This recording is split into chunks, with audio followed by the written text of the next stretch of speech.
नमस्कार। आपका मेरे YouTube चैनल पे एक बार फिर से बहुत बहुत स्वागत है। तो हम लोग पार्ट 6 प्राकृतिक वनस्पति एवं वन्य जीवन को पढ़ रहे हैं, जिसमें हमने उष्णकटिबंधीय सदाबहार वन एवं उष्णकटिबंधीय पर्णपाती वन जो पढ़ लिए थे पहले दिन। उसके बाद दूसरे दिन हम लोगों ने पढ़ा था, क्या पढ़ा था हमने? शीतोष्ण सदाबहार वन और शीतोष्ण पर्णपाती वन। साथ में हमने सदाबहार वन और पर्णपाती वनों में जो है अंतर भी जान लिया था। तो आज बारी है भूमध्य सागरीय वनस्पति की। तो आप जान चुके हैं कि महाद्वीपों के पूर्व एवं उत्तर पूर्वी किनारों के अधिकांश भाग शीतोष्ण सदाबहार एवं पर्णपाती पेड़ों से ढके हुए हैं। तो महाद्वीपों के जो पूर्व और उत्तर पूर्वी किनारे हैं, उनका अधिकतर भाग शीतोष्ण सदाबहार और पर्णपाती पेड़ों से ही ढका हुआ है।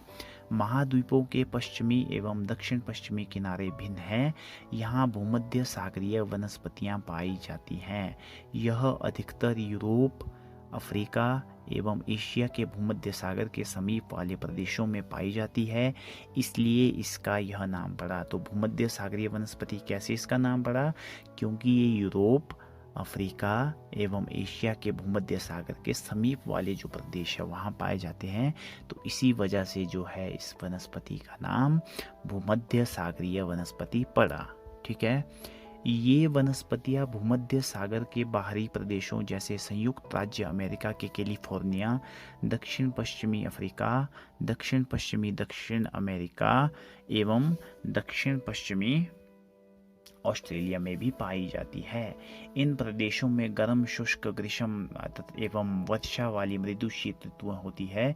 इन क्षेत्रों में आमतौर पर संतरा, अंजीर, जैतून एवं अंगूर जैसे नींबू वंश सिट्रस के फल पैदा किए जाते हैं। क्योंकि लोगों ने अपनी इच्छा अनुसार कृषि करने के लिए यहाँ की प्राकृतिक वनस्पति को हटा दिया है, यहाँ वन्य जीवन कम है। तो यहाँ पर कौन कौन से फल उगाए जाते हैं? सिट्रस फल यानी खट्टे फल, जैसे आपके संतरा हो गए, नींबू हो गया, है ना। और कौन से फल उगाए जाते हैं? अंजीर, जैतून, अंगूर, इन फलों को यहाँ उगाया जाता है। उसके बाद है शंकुधारी वन। उत्तरी गोलार्ध के उच्च अक्षांशों 50 डिग्री से 70 डिग्री में भव्य शंकुधारी वन पाए जाते हैं। इन्हें टैगा भी कहते हैं। क्या कहते हैं इन्हें? टैगा कहते हैं। तो जैसा यहाँ पर बताया गया है कि टैगा क्या है, ये रूसी भाषा का शब्द है जिसका मतलब होता है शुद्ध या अनछुआ। टैगा का मतलब होता है शुद्ध या अनछुआ। ये वन अधिक ऊंचाइयों पर भी पाए जाते हैं। इन्हीं वृक्षों को सलीमा ने हिमालय में प्रचुर मात्रा में देखा था। ये लंबे नरम काष्ठ वाले सदाबहार वृक्ष होते हैं। इन वृक्षों की काष्ठ का उपयोग लुगदी बनाने के लिए किया जाता है, जो सामान्य तथा अखबारी कागज बनाने के काम आती है। नरम काष्ठ का उपयोग माचिस एवं पैकिंग के लिए बक्से बनाने के लिए भी किया जाता है। चीड़, देवदार आदि इन वनों के मुख्य पेड़ हैं। तो शंकुधारी वनों के मुख्य पेड़ कौन कौन से हैं? चीड़ और देवदार। यहाँ सामान्यतः रजत, लोमड़ी, मिंक, ध्रुवीय भालू जैसे जानवर पाए जाते हैं। तो यहाँ पर कौन कौन से जानवर पाए जाते हैं?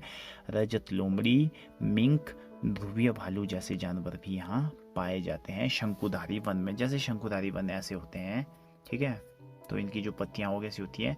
इनकी पत्तियाँ जो है नुकीली होती है। जैसे आपने देखी होगी चीड़ की पेड़ की पत्तियाँ कैसी होती है? नुकीली होती है। देवदार के पेड़ की पत्तियाँ भी कैसी होती है? नुकीली होती है। तो वो किस वनों के उदाहरण हैं? वो उदाहरण हैं शंकुधारी वनों के। जैसा आप लोग अपनी यहाँ स्क्रीन पे देख रहे हैं शंकुधारी वन। ये देखिए यहाँ बर्फ गिरा हुआ है। जो है हिमाच्छादित शंकुधारी वन, ठीक है। तो ये देवदार के पेड़, ये जो है शंकुधारी वन है। एक और बात जो ध्यान देने वाली है वो क्या है? जैसे भूमध्य सागरीय वृक्ष, ये बातें आपने ध्यान में रखनी है। भूमध्य सागरीय वृक्ष शुष्क ग्रीष्म ऋतु में स्वयं को ढाल लेते हैं। उनकी मोटी छाल एवं पत्तियां वाष्पोत्सर्जन को रोकती हैं। वाष्पोत्सर्जन को जो है रोकती है उनकी मोटी छाल, ताकि उनमें जो पानी की कमी है वो न हो। इसलिए उसकी मोटी छाल जो है पत्तियों में वाष्पोत्सर्जन की क्रिया को रोकती है। भूमध्य सागरीय प्रदेश को फलों की कृषि के कारण विश्व का फलोद्यान भी कहा जाता है। बहुत ही इम्पोर्टेंट चीज़ है। यहाँ पे फल बहुत अधिक मात्रा में उगाए जाते हैं भूमध्य सागरीय प्रदेश में। तो इसी वजह से भूमध्य सागरीय प्रदेश को जो है फलों की कृषि के कारण विश्व का फलोद्यान यानी फल का उद्यान भी, फल के बाग भी कहा जाता है भूमध्य सागरीय प्रदेश को। तो अगर आपसे कोई सवाल करे कि विश्व का फलोद्यान किसे कहा जाता है, तो आप क्या कहेंगे? विश्व का फलोद्यान किसे कहा जाता है? विश्व का फलोद्यान कहा जाता है भूमध्य सागरीय प्रदेश को। और अगर आपसे कोई सवाल करे कि जो भूमध्य सागरीय वृक्ष होते हैं वो स्वयं को ढाल क्यों लेते हैं, शुष्क ग्रीष्म ऋतु में स्वयं को क्यों ढाल लेते हैं, ताकि उनकी जो मोटी छाल है वो वृक्षों में जो वाष्पोत्सर्जन की क्रिया होती है उसको रोक सके। ठीक है। और हमने क्या सीखा? और हमने सीखा कि जो शंकुधारी वन है उनको क्या कहते हैं? उनको टैगा भी कहते हैं। तो टैगा किस भाषा का शब्द है बेटा? बहुत बढ़िया। जो टैगा है वो शब्द है रूसी भाषा का। रूसी भाषा का ये शब्द है और जिसका मतलब होता है शुद्ध या अनछुआ। क्या मतलब होता है टैगा का? शुद्ध या अनछुआ। तो ये वन जो है बहुत ऊंचाई पे पाए जाते हैं और इनकी जो काष्ठ है वो कैसी होती है? नरम काष्ठ होती है इनकी, मतलब इनकी लकड़ी नरम होती है और इस काष्ठ का उपयोग लुगदी बनाने के लिए किया जाता है। और जिस लुगदी का उपयोग इसके लिए किया जाता है, सामान्य कागज बनाने के लिए और अखबारी कागज बनाने के लिए भी इसका उपयोग किया जाता है। नरम काष्ठ का उपयोग माचिस एवं पैकिंग के बक्से बनाने के लिए भी किया जाता है। तो जो नरम काष्ठ होती है, नरम लकड़ी होती है, उसका उपयोग माचिस के जो डिब्बे होते हैं ना, उसकी पैकिंग के लिए और उसको बनाने के लिए भी किया जाता है। और अब बारी है आज के कार्यपत्र की। तो प्रश्न संख्या जो 1 है वो क्या है? प्रश्न संख्या 1 है, सही विकल्प का चुनाव करें। रूसी भाषा में टैगा का क्या अर्थ है? तो हमने पढ़ा था कि रूसी भाषा में टैगा का क्या मतलब होता है? क्या इसका मतलब पेड़ पौधे होता है, शुष्क होता है, शुद्ध या अनछुआ या हरियाली? बहुत बढ़िया। इसका जो अर्थ होता है वो होता है शुद्ध या अनछुआ।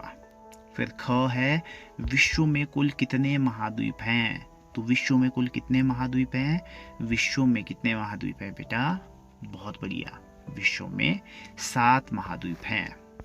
फिर उसके बाद ग है, विश्व का फलोद्यान किसे कहा जाता है? तो हमने पढ़ा था कि फलों की कृषि के कारण किस प्रदेश को जो है विश्व का फलोद्यान भी कहा जाता है।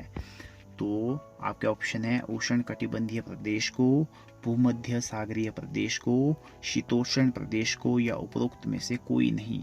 तो इसका जो सही उत्तर है वो क्या है? इसका सही उत्तर है, वेरी गुड, भूमध्य सागरीय प्रदेश को। हाँ, भूमध्य सागरीय प्रदेश को जो है विश्व का फलोद्यान भी कहा जाता है। फिर प्रश्न संख्या 2 है, निम्नलिखित प्रश्नों के उत्तर दीजिए। तो नीचे प्रश्न कुछ हैं, इसके आपने उत्तर देने हैं। तो क भाग है, शंकुधारी वनों की क्या विशेषताएं होती है? तो शंकुधारी वनों की क्या विशेषताएं होती है? शंकुधारी वनों की निम्नलिखित विशेषताएं होती है। कौन कौन सी विशेषताएं होती है? जैसे आपने इस तरह से लिखना है कि शंकुधारी वनों की निम्नलिखित विशेषताएं होती है। नंबर 1, क्या इन वनों में सीधे लंबे वृक्ष होते हैं जिनकी पत्तियां नुकीली होती है? ये तो इसकी सबसे मेन कैरेक्टरिस्टिक्स है, यानी मेन विशेषता इसकी जो है वो यही है कि ये सीधे लंबे वृक्ष होते हैं और इनकी पत्तियां जो है वो कैसी होती है? नुकीली होती है। नंबर 2 जो है वो क्या कर सकते हैं हम कि ये सदाबहार वृक्ष होते हैं। और कौन सा हो सकता है इसका पॉइंट? ये जो है नरम काष्ठ वाले होते हैं। इसे हम शंकुधारी वृक्ष की विशेषता में गिन सकते हैं। फिर है, भूमध्य सागरीय प्रदेशों में आमतौर पर कौन से फल पाए जाते हैं? तो भूमध्य सागरीय प्रदेश में आमतौर पर सिट्रस फ्रूट्स यानी खट्टे फल जैसे संतरा, नींबू वंश और अंजीर, जैतून, अंगूर आदि फल जो है वो क्या पाए जाते हैं। ठीक है। फिर ग है, शंकुधारी वनों की कोई 2 मुख्य प्रजाति के नाम बताओ। तो शंकुधारी वनों में कौन कौन से मुख्य वृक्ष पाए जाते हैं? एक आपका चीड़ हो गया और दूसरा आपका देवदार हो गया। तो इस तरह से कार्यपत्रक यहीं समाप्त होता है। फिर आपके साथ मुलाकात होगी एक नई वीडियो में। तब तक के लिए जय हिंद, जय हिमाचल।